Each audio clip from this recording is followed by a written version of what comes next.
அனைவருக்கும் வணக்கம். இந்த பதிவு எதுக்குன்னு பார்த்தீங்கன்னா, குழந்தை வரத்துக்காக காத்துட்டு இருக்க ஆண் பெண் இருபாலருக்குமே இதை மட்டும் செய்யுங்க. நான் வணங்குற அந்த முருகன் சத்தியமாக உங்களுக்கு குழந்தை பாக்கியம் கிடைக்கும். இது என்னுடைய உணர்வு பூர்வமாக எனக்கு நடந்த விஷயத்தை மட்டும்தான் மற்றவங்களுக்கு நடக்கணும் அப்படின்ற ஒரே காரணத்துக்காக மட்டும்தான் நான் இந்த பதிவை வெளியிடுறேன்.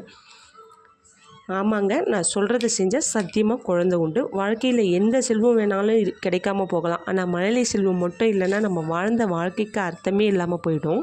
நான் அந்த வழியை 6 வருடம் அனுபவிச்சு இருக்கேன். என்ன மாதிரி எத்தனையோ பேர் இந்த வழியை அனுபவிச்சுட்டு இருக்காங்கன்னு தெரியும். கடவுளை நம்பினா எந்த கஷ்டமும் நமக்கு நிரந்தரம் இல்லை. இந்த பதிவை 15 நாளைக்கு முன்பே பதிவிட காரணம், கிட்டத்தில் யாராலையும் இதை அவ்வளோ சீக்கிரம் செய்ய முடியாது. வருமுன் காப்பது சிறந்தது இல்லையா? இப்போ ஆடி மாதம் வரப்போகுதுங்க. ஆடி மாதத்தில் அம்மனுக்கு வளைகாப்பு நடக்கும். அதாங்க ஆடிப்புறம். ஆடிப்புறம் அன்னைக்கு நம்ம முன்னாடியே எல்லாத்தையும் ரெடி பண்ணி வச்சிடணும். வளையல் மாலைலாம் கட்டி வச்சிடணும்.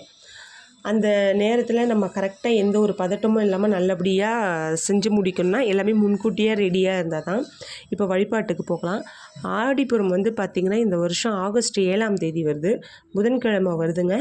ஆடிப்புறம் முதல் நாளே வீடெல்லாம் க்ளீன் பண்ணிவிடுங்க. ஆடிப்புறம் அன்னைக்கு காலையிலையோ அல்லது மாலையோ உங்கள் வேலைக்கு ஏற்ற மாதிரி, வேலைக்கு போகிறவங்களாம் இருப்பீங்க, அதுக்கேற்ற மாதிரி ஒரு நல்ல நேரத்தில், காலையில் இல்லை மாலையில், நல்ல நேரத்தில் வீட்டில் இருக்க ஒரு அம்மன் சிலைக்கோ அல்லது ஃபோட்டோவுக்கோ பூ பொட்டெல்லாம் வச்சு அவங்கள ஒரு கோலம் போட்ட ஒரு மனையில், மஞ்சள் குங்குமம் வச்சு கோலம் போட்டு ஒரு மனையில் உட்கார வச்சு அவங்களுக்கு வளையல் மாலை போட்டு அவங்க முன்னாடி 2 குத்து விளக்கோ அல்லது ஒரு உங்கள்கிட்ட இருக்க விளக்கு, குத்து விளக்கு வச்சா நல்லது, வச்சுட்டு அம்மனுக்கு முன்னாடி பார்த்திங்கன்னா பால் நெய்வேத்தியமாக வைங்க.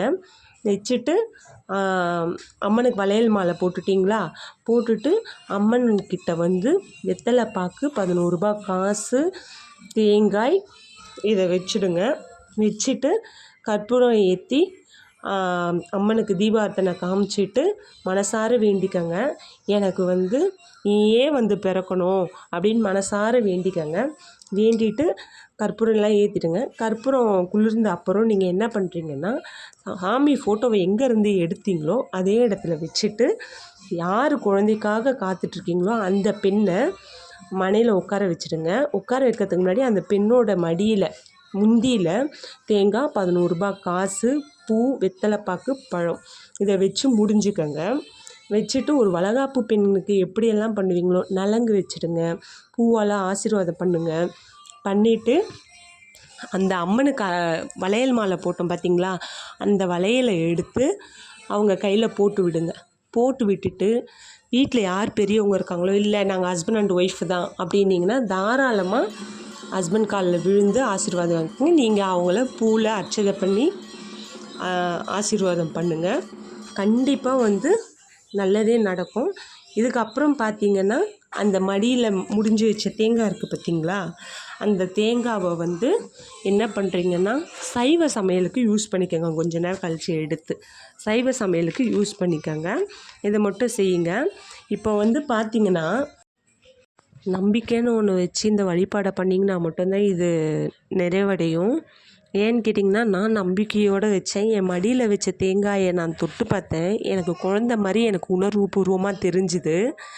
அந்த மாதிரி எல்லாருக்குமே நடக்கும். நம்பிக்கைன்னு ஒன்று மட்டும்தான் நமக்கு என்றைக்குமே வேணும். மாலை கட்டுறதுக்கு முன்னாடியே, வளையல் மாலை கட்டுறதுக்கு முன்னாடியே வளையல் வாங்கி ஏதோ ஒரு அம்மன் கோயிலில் வச்சு அர்ச்சனை செஞ்சு எடுத்துக்கோங்க.